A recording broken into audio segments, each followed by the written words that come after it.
Panchal, exercise number 66. What sort of climate does private enterprise look for in a developing country if it is to take an active part in its economic growth? The purpose of my discussion is to try to answer this question. When I say climate, I mean the complete picture of legal, economic, political, and psychological conditions which exist in the nation. If these conditions are favorable, then private enterprise will engage itself in a country.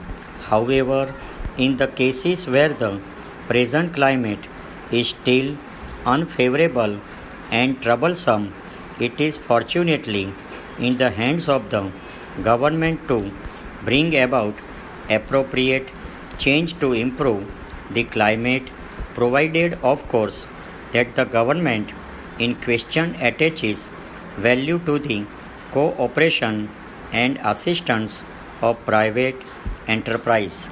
The factors of which I am going to speak are for a great part of such a nature that any government can mold or fashion them.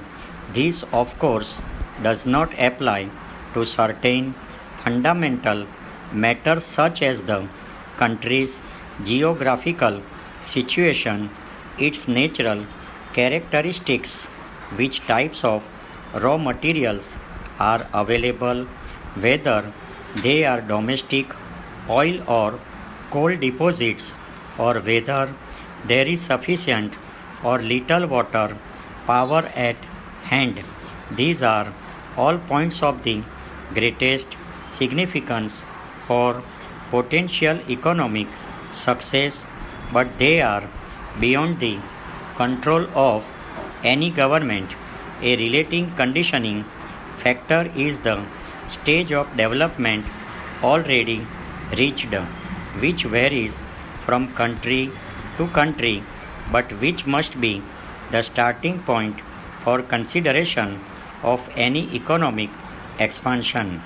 This stage depends on circumstances belonging to the past and consequently can no longer be changed.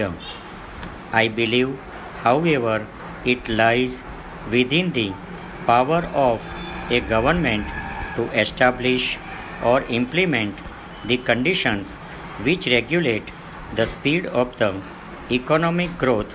The determination of that speed will depend largely on the degree of development which has already been reached. Over.